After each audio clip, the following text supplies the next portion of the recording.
നമസ്കാരം, പ്രവാസി മലയാളിയിലേക്ക് സ്വാഗതം. ഇന്നത്തെ പ്രവാസി വാർത്തകൾ ഒറ്റനോട്ടത്തിൽ. ഖത്തറിൽ 235 പേർക്ക് കൂടി ഇന്നലെ COVID-19 സ്ഥിരീകരിച്ചു.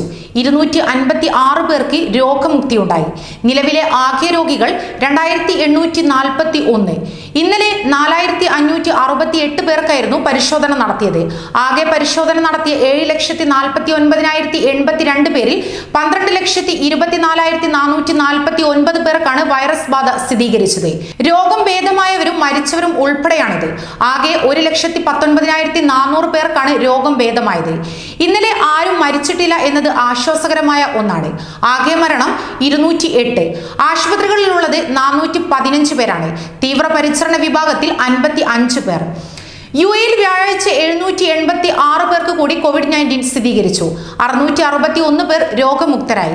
കോവിഡ് ബാധിച്ച് 24 മണിക്കൂറിനിടെ മരണങ്ങളൊന്നും റിപ്പോർട്ട് ചെയ്തിട്ടില്ലെന്ന് ആരോഗ്യ രോഗപ്രതിരോധ മന്ത്രാലയം അറിയിച്ചിരിക്കുന്നു. ഇതോടെ രാജ്യത്ത് കോവിഡ് സ്ഥിരീകരിച്ചവരുടെ ആകെ എണ്ണം 82,568 ആയിരിക്കുന്നു.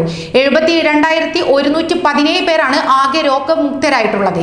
402 ആണ് രാജ്യത്തെ കോവിഡ് ബാധിച്ച ആകെ മരണസംഖ്യ. നിലവിൽ 10,049 പേർ ചികിത്സയിലാണ്. 93,000-ഓളം പുതിയ കോവിഡ് പരിശോധനകൾ കൂടി നടത്തുകയും ചെയ്തു. ഒമാനിൽ കോവിഡ് ബാധിച്ച് 13 പേർ കൂടി മരിച്ചു. 557 പുതിയ കോവിഡ് കേസുകൾ കൂടി രാജ്യത്ത് വ്യാഴാഴ്ച സ്ഥിരീകരിച്ചു.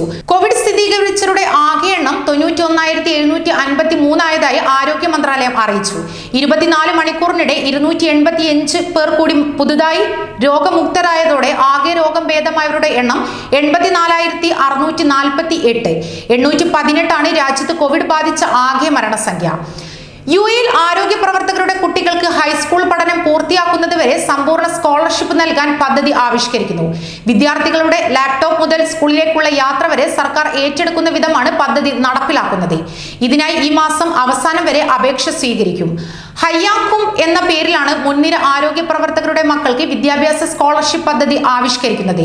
ഈ അധ്യയന വർഷം മുതൽ കുട്ടികളുടെ ഹൈസ്കൂൾ പഠനം പൂർത്തിയാക്കുന്നത് വരെ മുഴുവൻ വിദ്യാഭ്യാസ ചിലവുകളും വഹിക്കുന്ന വിധമാകും ഈ സ്കോളർഷിപ്പ്.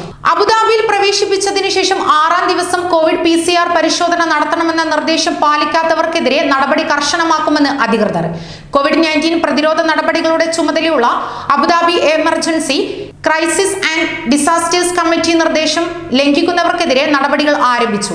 അബുദാബിയിലെത്തി 6ാം ദിവസം PCR പരിശോധനയ്ക്ക് വിധേയമാക്കാത്തവർക്കെതിരെ നിയമ നടപടി എടുക്കുകയും പിഴ ചുമത്തുകയും ചെയ്യുമെന്ന് അധികൃതർ അറിയിച്ചിരിക്കുന്നു.